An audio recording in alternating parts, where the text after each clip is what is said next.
And now it's time for Power of Prophecy with your host, former professor at the University of Texas at Austin, career United States Air Force officer, and best-selling author, Texe MARRS.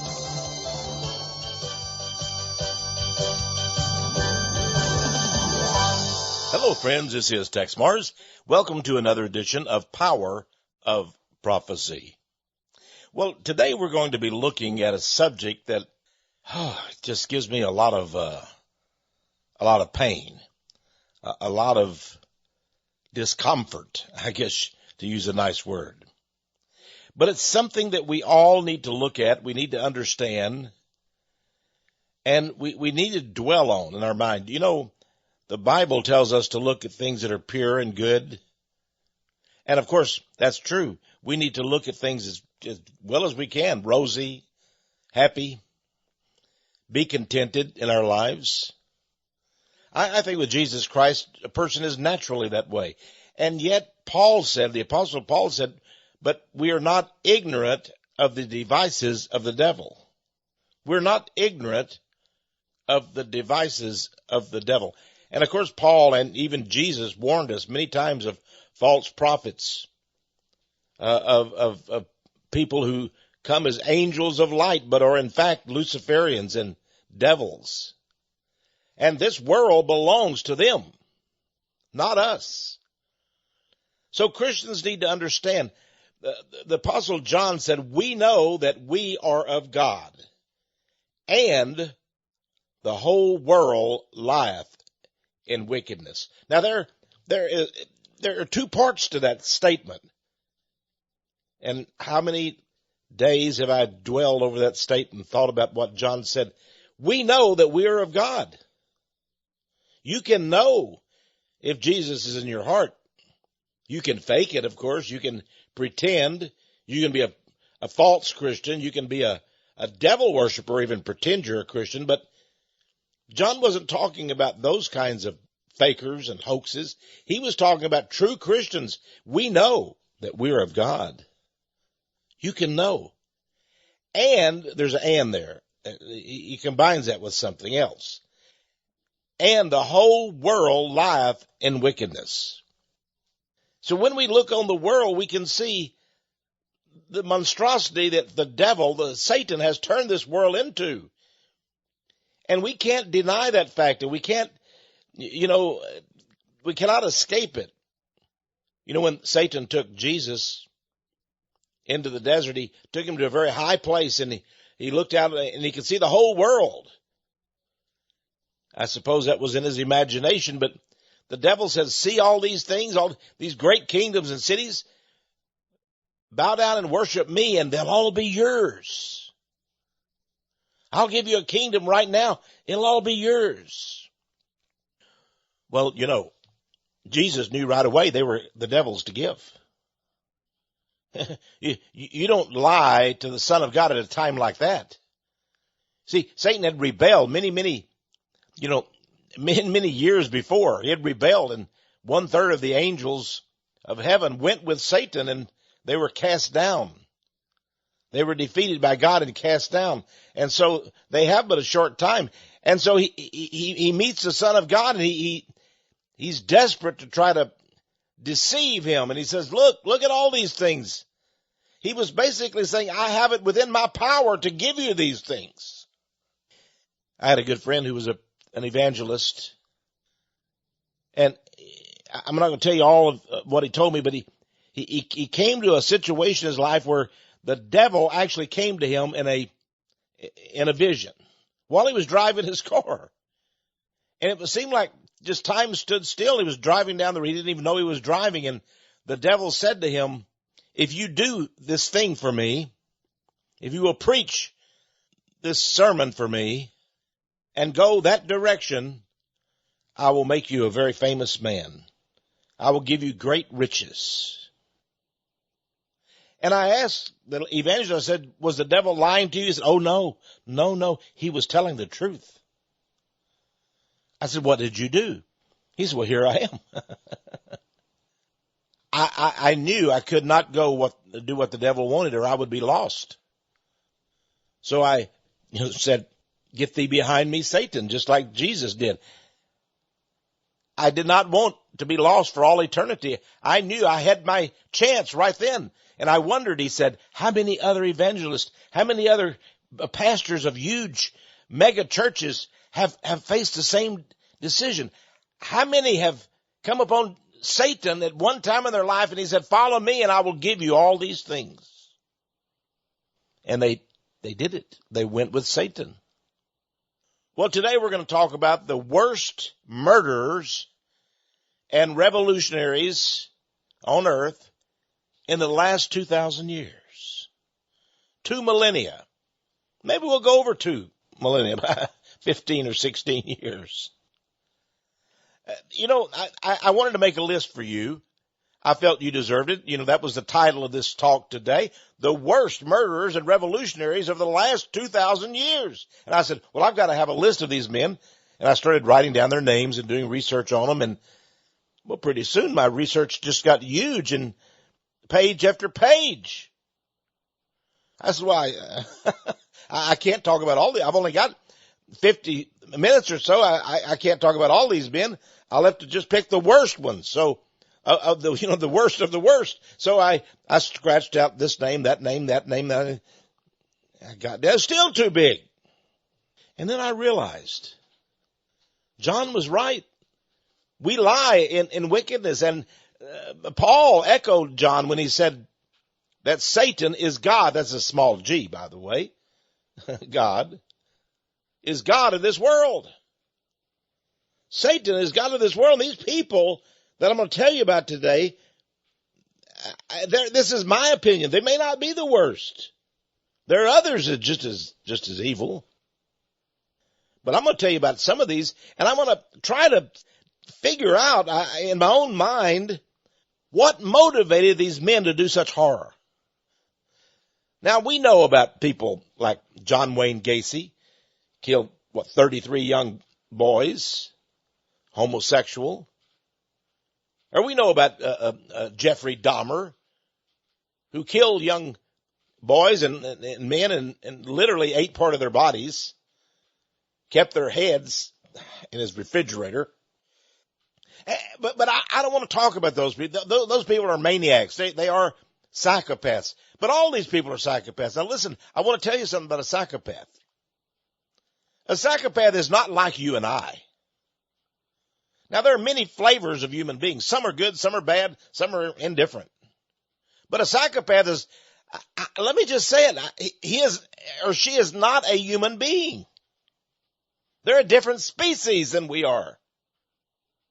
You cannot get in their heads. I've seen these psychopaths, and when they've been put on trial and convicted, then the judge allows the next of kin of the victims, the families, to come up and to have their say.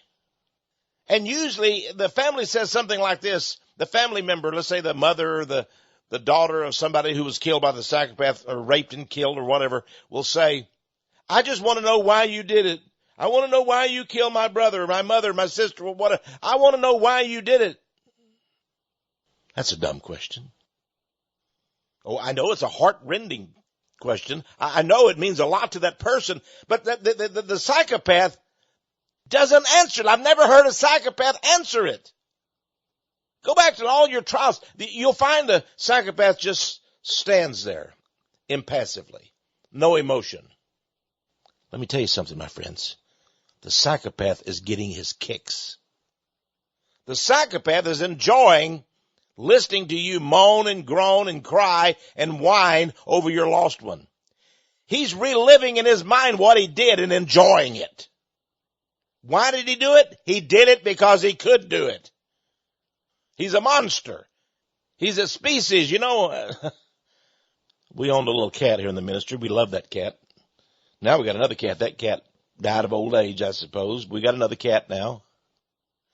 And one day this cat, we let it go outside and then it'd always come back by the end of the day, right here to the office, and we let it in. The next day it'd want to go out again.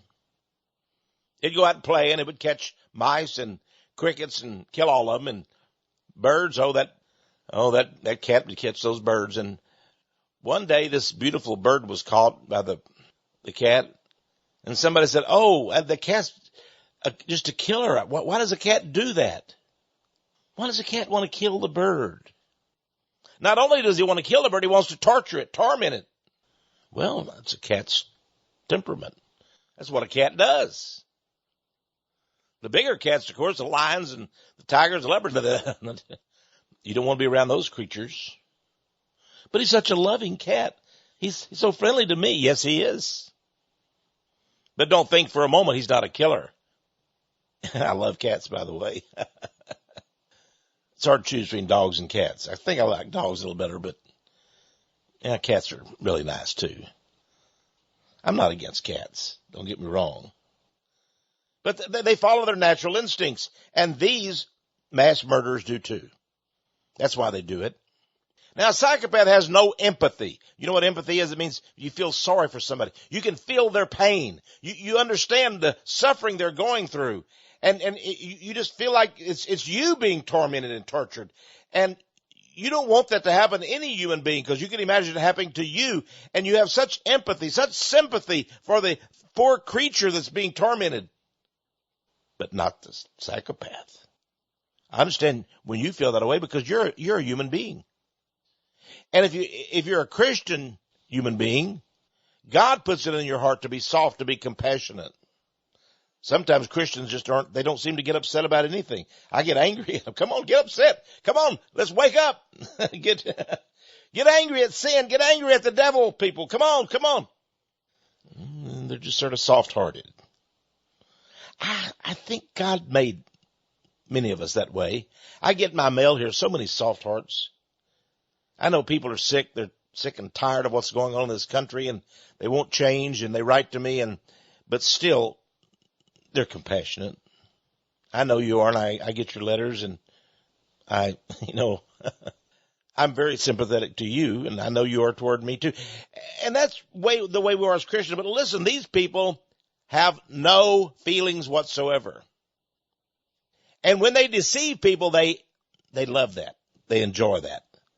It's their game. And it's never the victim's fault. The murderer's fault. It's always the victim's fault.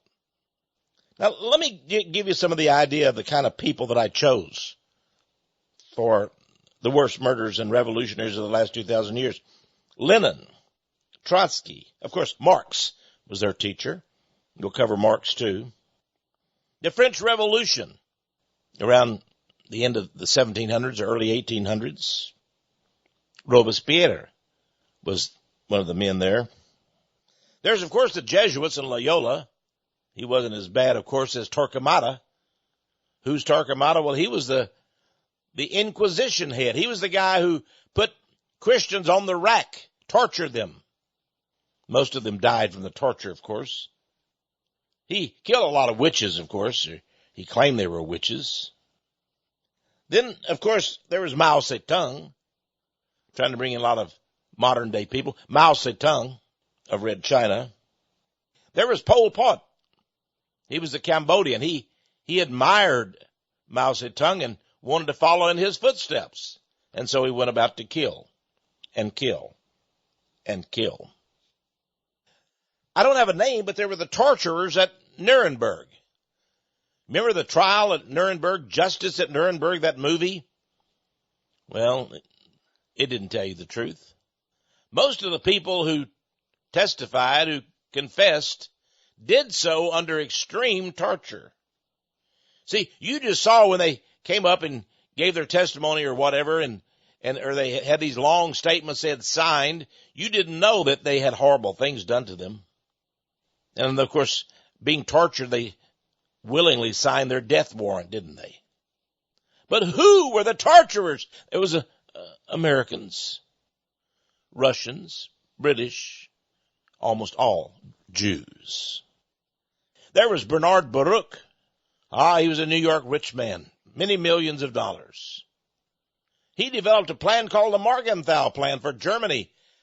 Oh, yes, it was how to help Germany recover, all right. Some 2 to 3 million or more people went to their graves because of the Morgenthau Plan, and the American soldiers enforced it. Well, the war was already over. But nevertheless, Read about the Morgenthau Plan and see if I'm not correct. Of course, World War II on the other side, if you've read the book by Thomas Goodrich, Hellstorm. Of course, there was the Armenian genocide, happened in the early 1900s. An entire nation wiped out, except for, several 100,000 people. Armenia, a Christian nation, the oldest Christian nation, I understand. I've met many Armenian people. They're wonderful people, a sweet people, have a great disposition, and are they ever intelligent? I was invited to speak to a Armenian group, and I love those people. I could not imagine how many of them had their hands cut off, their heads cut off, and they were massacred by the Turks. But it wasn't really the Turks, it was the Jews who masqueraded as the Young Turks and took over the government of the Ottoman Empire and then went forth to kill and kill and kill. There was, of course, the makers of the atomic bomb, Mr. Oppenheimer. He was a monster. He was a Hindu Jew. Can you imagine that? A Hindu Jew? We'll tell you about him. But he saw to the killing of hundreds of thousands. You see, these people don't deal in small numbers. That's why I didn't choose John Wayne Gacy or Jeff Dahmer. These people are monsters, and they're empowered by governments, by states, to kill. I used to teach a block of instruction to my officer candidates when I was in officer training programs. I was the instructor, the professor. I taught a block of instruction about terrorism. I said the worst kind of terrorists are the state-sponsored terrorists. The state-sponsored terrorist. Of course, I didn't know then that the United States was the leader of that horrible group, but it is. So let's talk about some of these gentlemen, shall we call them? The Bible says in the book of Isaiah, God declares, all those who hate me love death. Have you ever wondered why the Democratic Party and all these liberals aren't fazed at all by what's happening at Planned Parenthood? Thousands and thousands of little babies torn apart. They're alive. They're taken out of the womb. They can breathe. They're living beings, but they kill them in the womb. Sometimes they take out a part of the body and kill it, and then the rest of it comes out. Then they sell the body parts. These are monsters, you see. But the Democrats will defend them, and how dare you cut off government money to this wonderful group, Planned Parenthood. Those videos were doctored, even though forensic scientists researched the videos and said they're truthful. They're there. There's a woman saying it. She's laughing about it.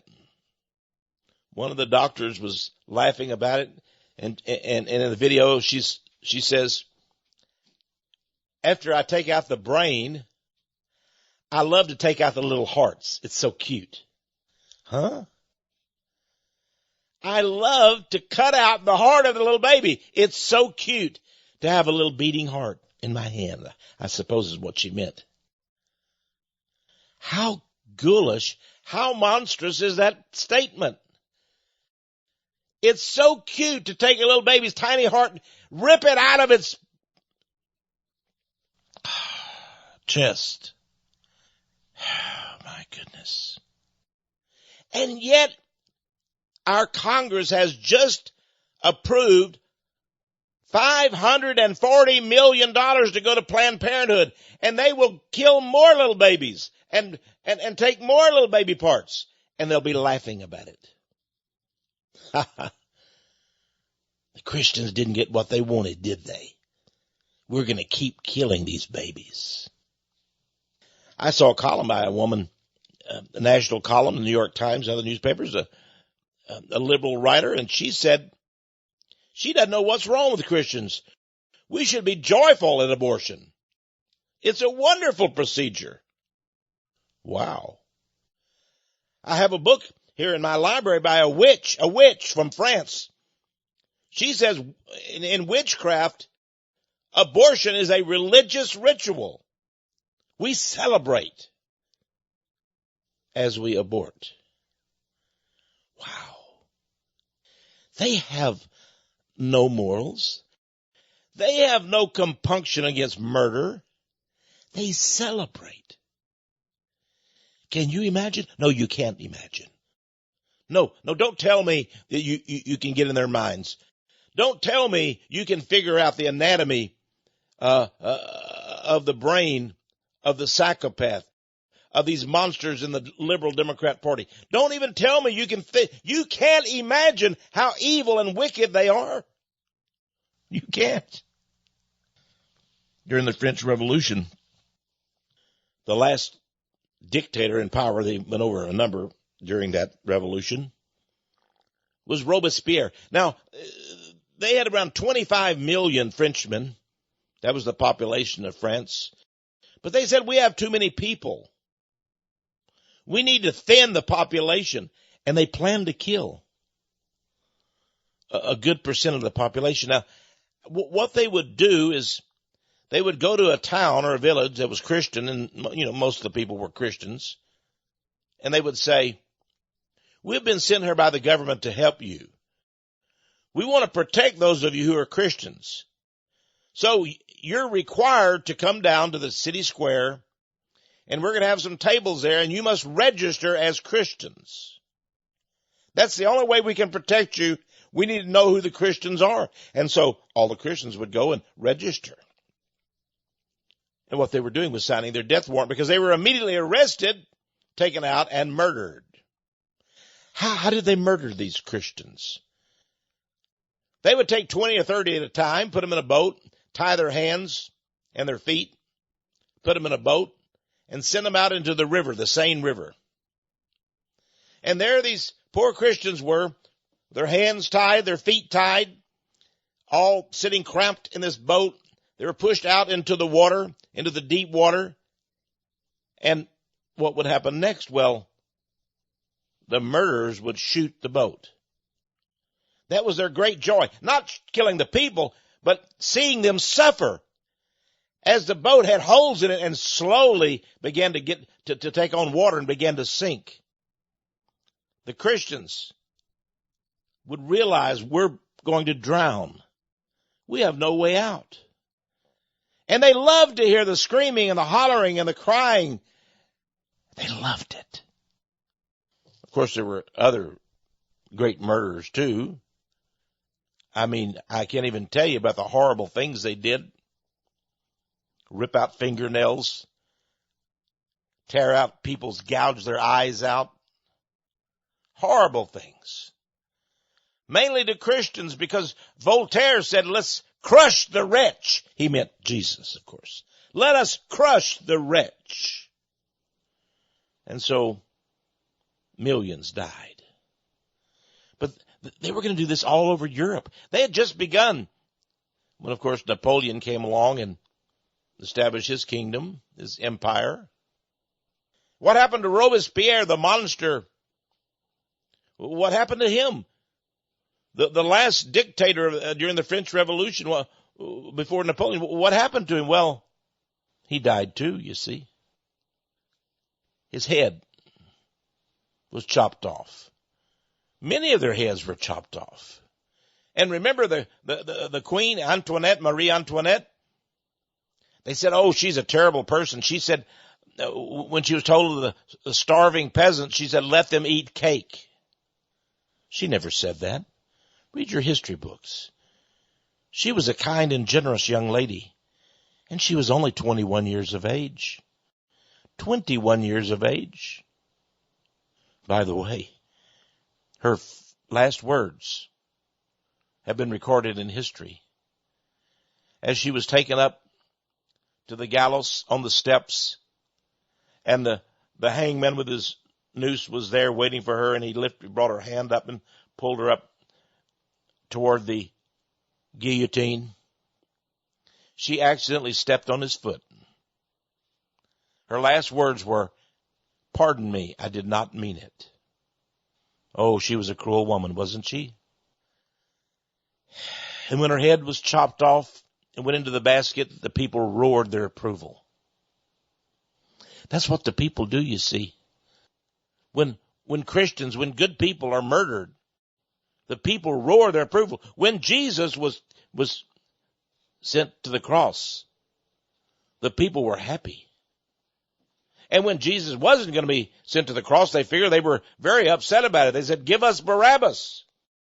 Away with this Jesus. Crucify him. And Jesus said, if they do this to me, they will do it to you too. They will kill you and think they do God service. One of the monsters I want to tell you about is a man named Solomon Morell. Solomon Morell. Who is Solomon Morell? Well, he was a Polish man.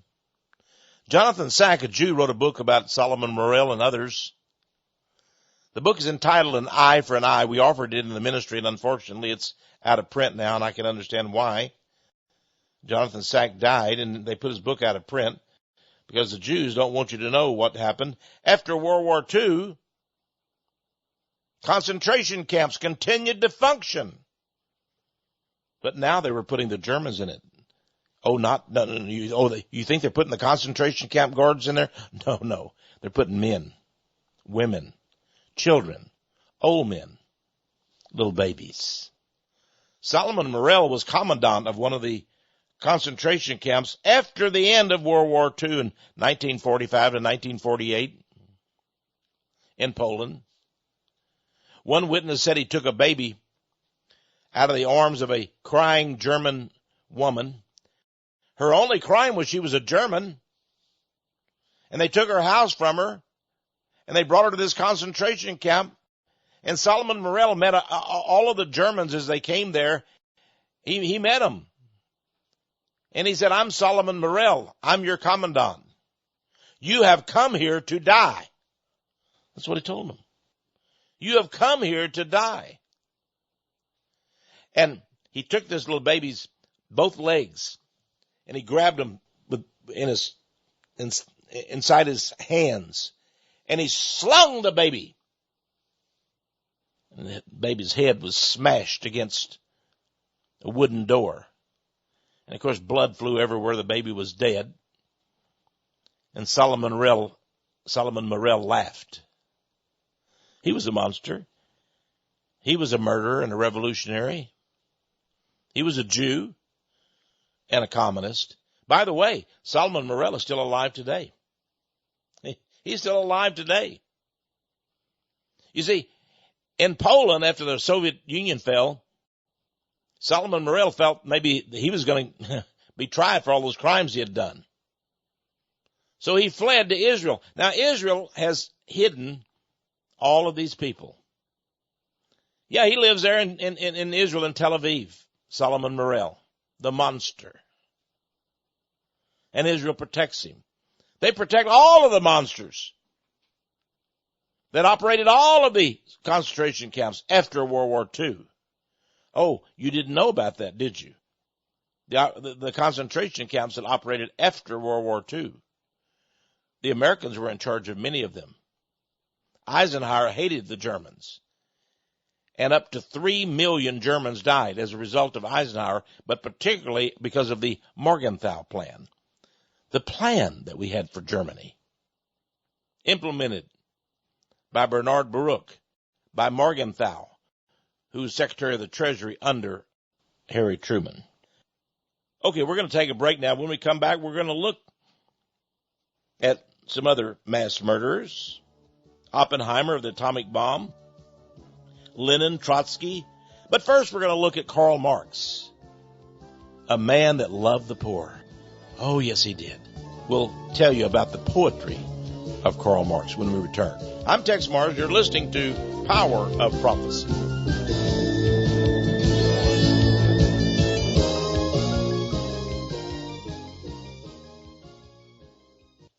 Conspiracy World, a truth-teller's compendium of eye-opening revelations and forbidden knowledge.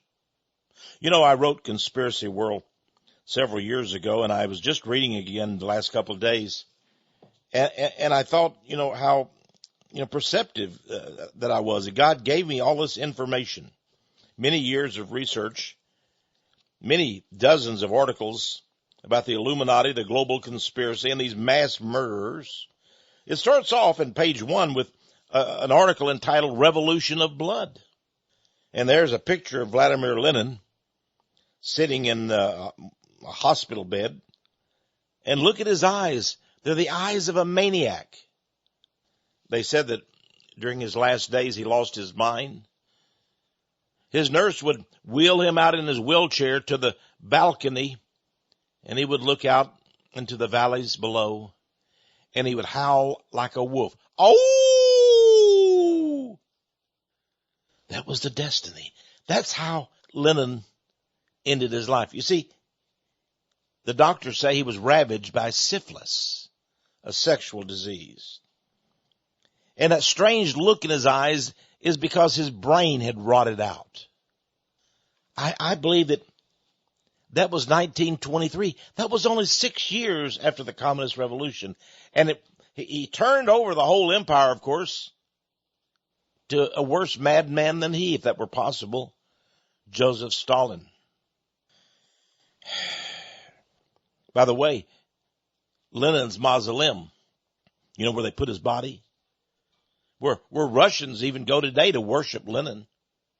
He's like a god, even though he said he didn't believe in a god. He did. He did all those horrible things for the Jewish gods.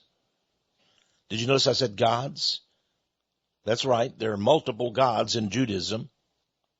His mausoleum, Lenin's mausoleum, and I point this out in Conspiracy World, this fabulous book, is the Pergamon Museum, the Pergamon Temple. You know, the Bible talks about Pergamos, a city in Greece.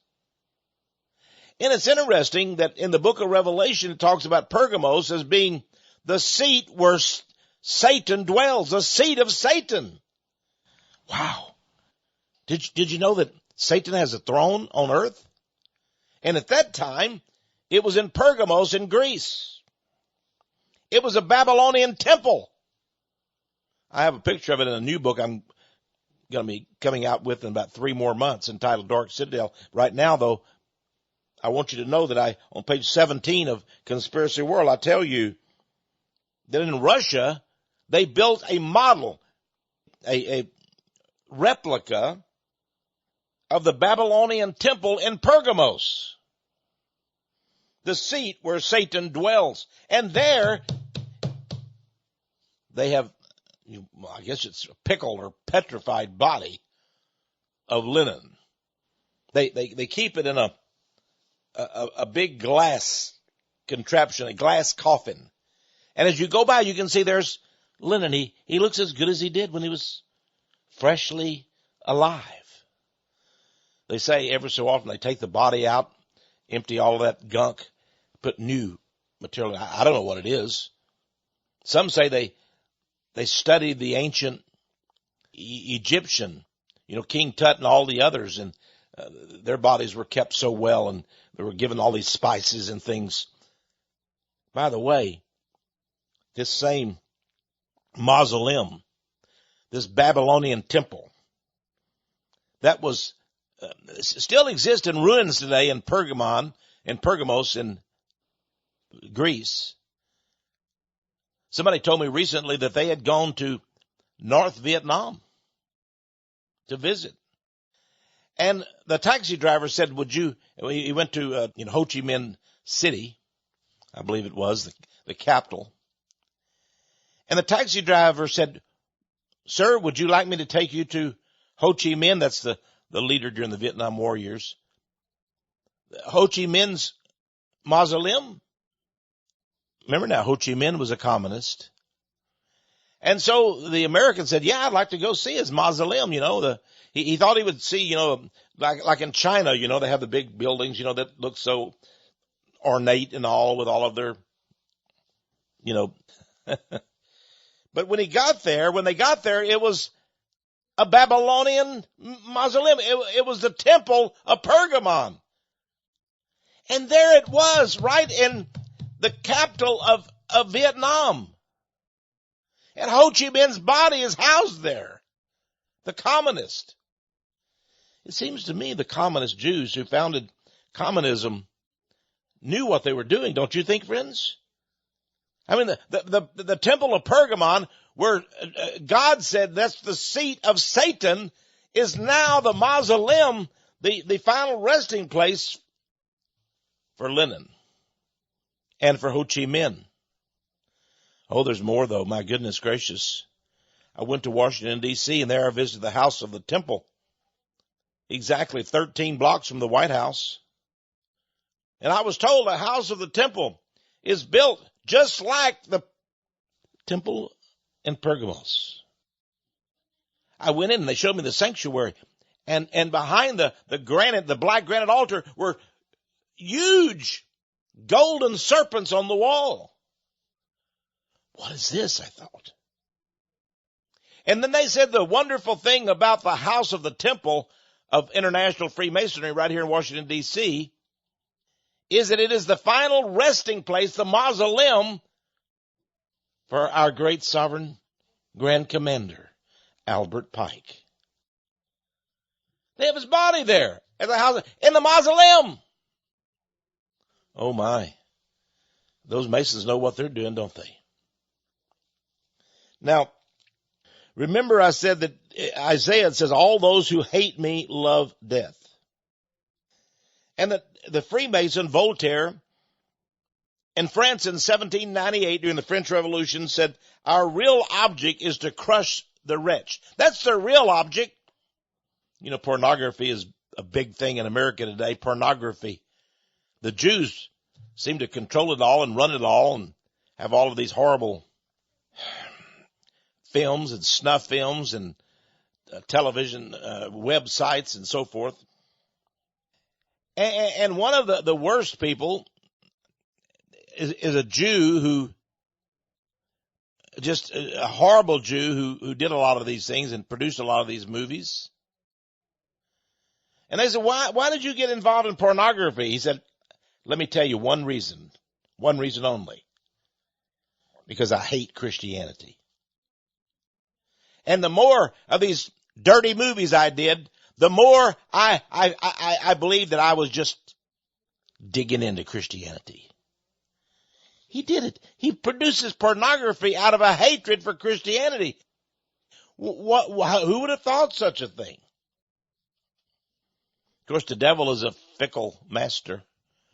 Robespierre, who I told you about, who was Jewish, by the way, Frenchman, he was beheaded himself. He beheaded others, and he himself was beheaded. Doesn't the Bible say in Revelation chapter 13, he who lives by the sword shall die by the sword? Of course, the Freemasons say, and this was the goals of the French Illuminist. And by the way, I didn't even tell you about another monster, the founder of the Illuminati in 1776. The goal of the Illuminati was liberty, equality, fraternity. Why, isn't that what Hillary Clinton's claiming now? Equality for women? Oh, yes. Let me tell you a little bit of things that happened in France during this time of liberty, equality, and fraternity. Protestant ministers and Catholic priests had their eyes gouged out. Many were shot, others bayoneted. Still others stomped to death or killed with a sword. Crazed rioters tore many to pieces. Of course, Queen Antoinette and France's king, Louis XVI, were beheaded. And the lies are still told about this man, although he was a very kind king. Across France, over 3 million people perished. Many of them small merchants, shop owners, simple farmers. Most were God-fearing persons. Entire towns were razed and destroyed.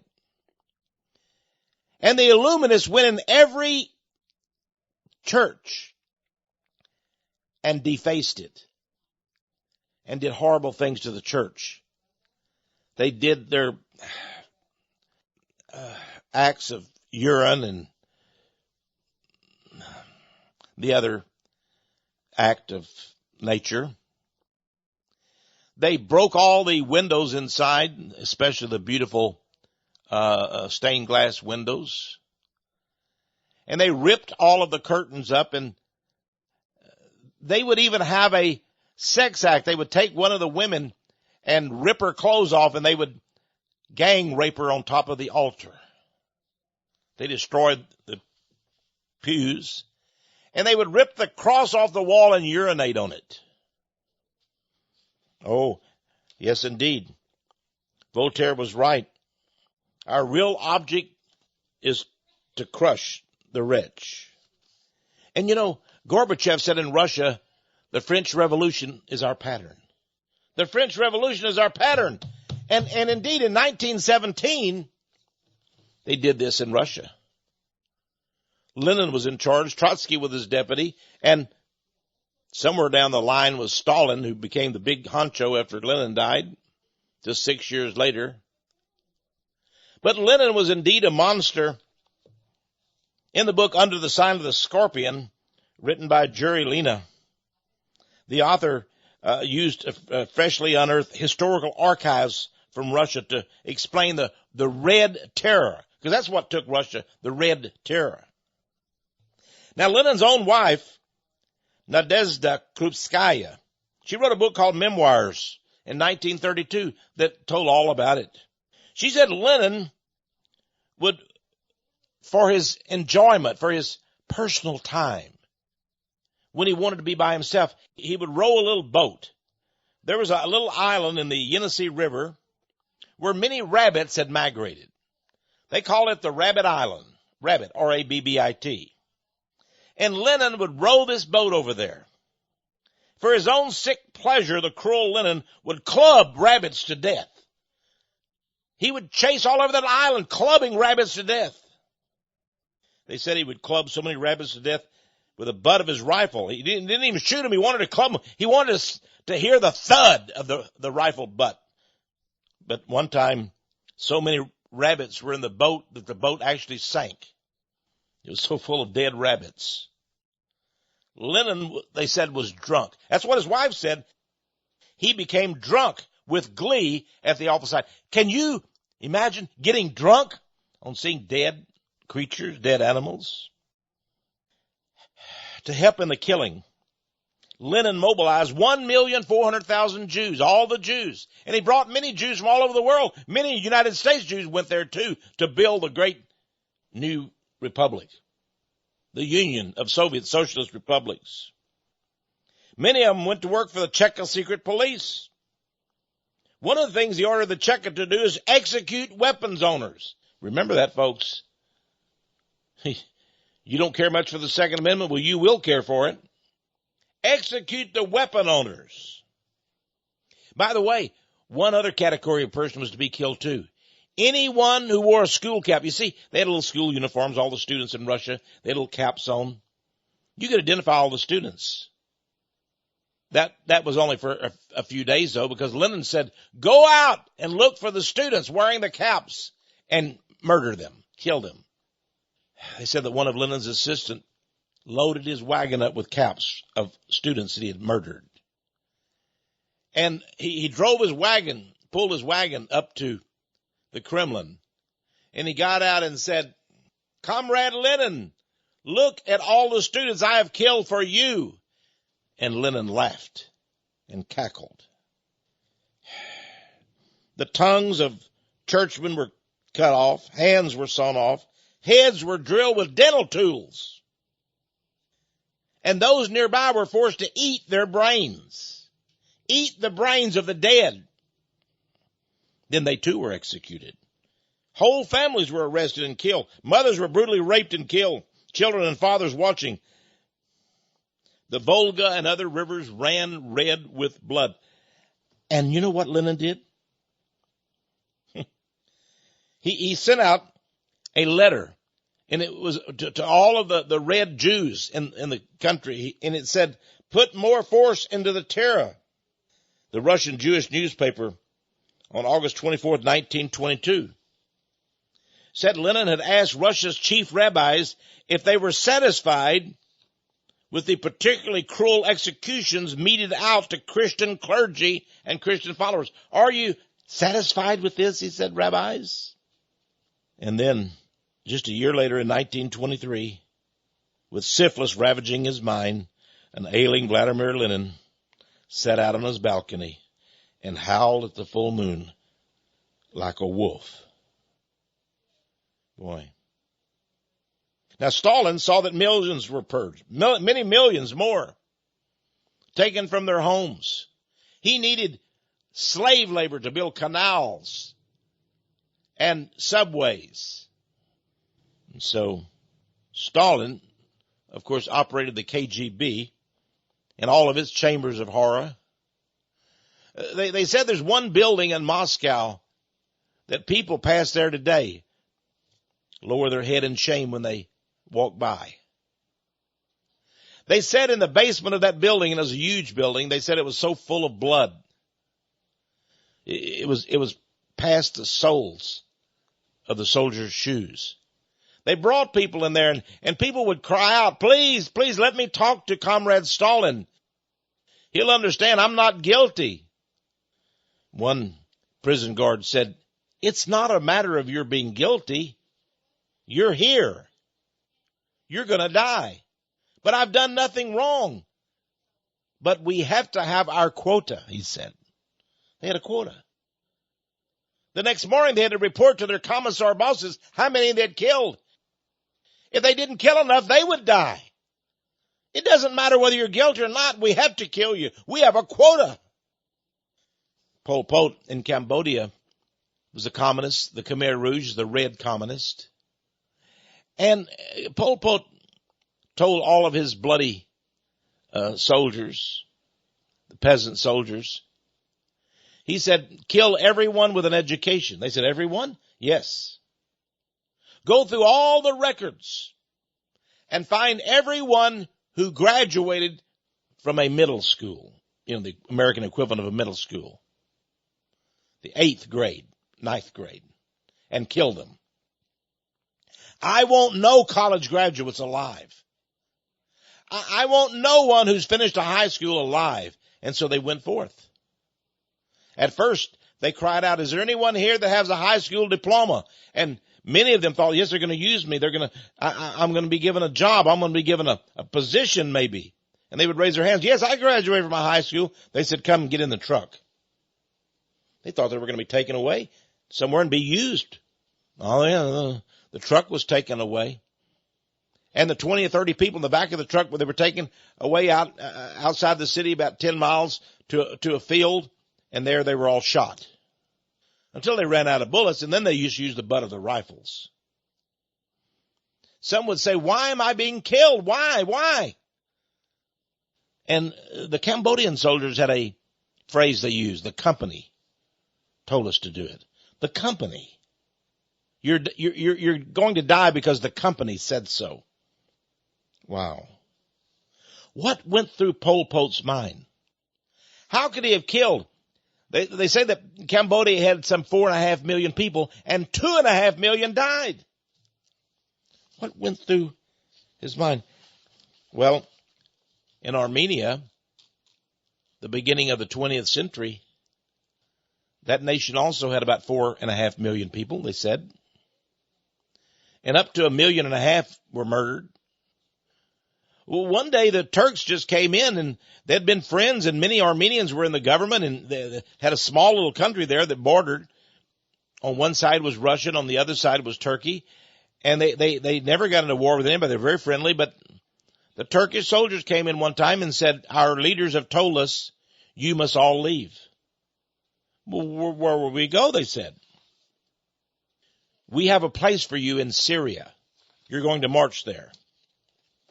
Oh, surely not. They said, how is it possible we could get all the way to Syria just walking on our feet? The soldiers said, come or you die.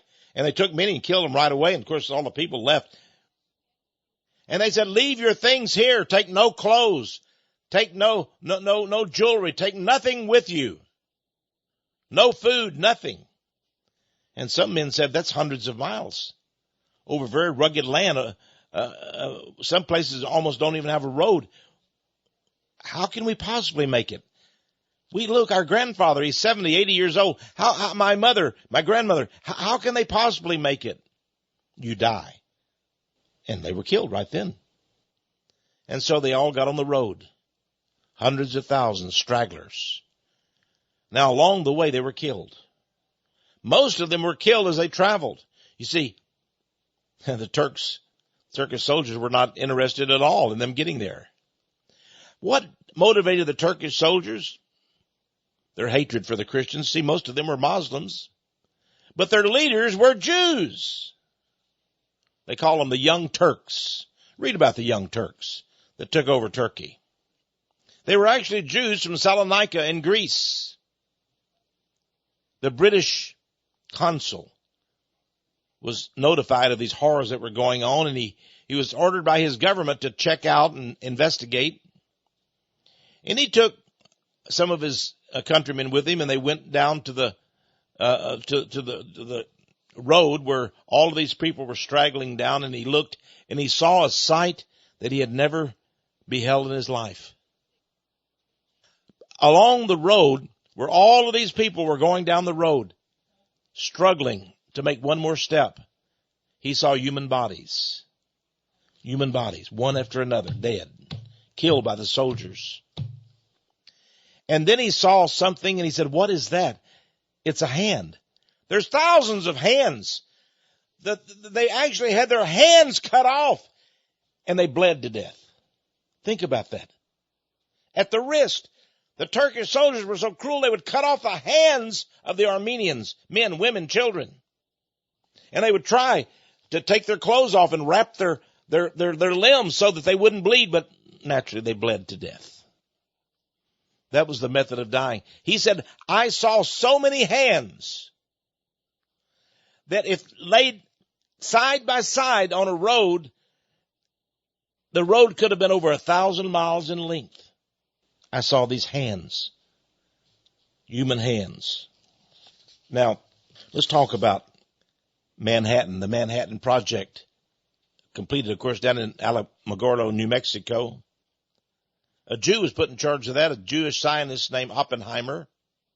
And when the first atomic bomb blew up that they had, experimented with, and he saw the incredible blaze, he was, of course, miles away, and he saw this incredible mushroom cloud going up. He said something. He said, I have become the destroyer of worlds. Think about that. Oppenheimer said, I have become the destroyer of worlds. Now, that quote was said before. It was said in the Bhagavad Gita, the Hindu scriptures. It is the words of the great God of the Hindus, Krishna. I have become the destroyer of worlds, said the God of the Hindus. And there Oppenheimer, a Jew, was declaring that he had become the destroyer of worlds. Now these Jews in the French Revolution, they were basically communist, although we didn't call it communism at the time. But around 1838, the communists came forth and Karl Marx became their leader with his writings. Now, did he write for the people? Was it really power to the people that Lenin once said was his motto? Let me read to you. I'm reading from the book Marx and Satan by Pastor Richard Wurmbrand. Wurmbrand should know about Marx and Satan because he was tortured for Christ in a communist prison in Romania. And he writes on page 15, he quotes Karl Marx, a drama, a play that Karl Marx wrote called Ulanem, O-U-L-A-N-E-M. Now, what is the meaning of Ulanem? Well, according to Pastor Wurmbrand, it's an inversion of the holy name Emmanuel, a biblical name of Jesus, which means in Hebrew, God with us. Well, Marx decided to turn it around. The inversion of a name is pretty effective, they say, in black magic. So he named it Olanem. Listen, this is like a confession. A confession. In a poem that Marx wrote. The hellish vapors rise and fill the brain, wrote Marx, till I go mad and my heart is utterly changed. See this sword? The Prince of Darkness sold it to me. For me, he beats the time and gives the signs. Even more boldly I play the dance of death. He knew what he was starting. The devils had no doubt told Marx how important a man that he would become, and he would be quoted by communists throughout the world. Now let me read you the end of Olanem, the end of it. He wrote a poem called Invocation of One in Despair. He said, I wish to avenge myself against the one who rules above. That's what he was doing. He hated God. I wish to avenge myself, wrote Marx, against the one who rules above. If there is a something which devours, I'll leap within it, though I bring the world to ruins. The world which bulks between me and the abyss, I will smash to pieces with my enduring curses. I'll throw my arms around its harsh reality. Embracing me, the world will dumbly pass away and then sink down to utter nothingness, perished with no existence. That would be really living. He says, if I could, I would attack the sun, deprive the universe of it. I would use it to set the world on fire. These would be real crimes. Think of that. He would attack the sun. He said, I would like to split the planet, hinder its process, stop the circle of stars, overthrow the globes that float in space, destroy what serves nature, protect what harms it. I wish to insult it in my works. These would be real crimes. He knew there would be crimes, and he would be the author of it. Well, we've talked a lot then about murders. What do they have in common? They have no sympathy, no empathy for human beings. They gloat. They delight in the torment of others. And we have them in America, the Democrats and Republicans who have now funded Planned Parenthood. Are they not monsters? Are they not equally as guilty as Bernard Brooke, as Anton LaVey, the head of the Church of Satan, as Lenin, Trotsky, Marx? Are they not a different species than you and I? Do they not also wish they had the power to take down the globes, the stars? Would they not, if they had the power and could do so, express as Marx did? These are real crimes. Now, this is really living. Wow. I believe because they don't have Jesus in their heart. I believe because they have the holy serpent. They call it holy. It's the devil serpent. It's the dragon. His name is Satan. To order Conspiracy World or Marx and Satan and our other fine books, simply go to our website, powerofprophecy.com, or call 1-800-234-9673. You can also write to us, of course, and that would be Power of Prophecy, 1708 Patterson Road, Austin, Texas, 78733. This is Texe MARRS, my friends. You've been listening to Power of Prophecy. Tune in each week during the same time. Tune in and discover the power of prophecy.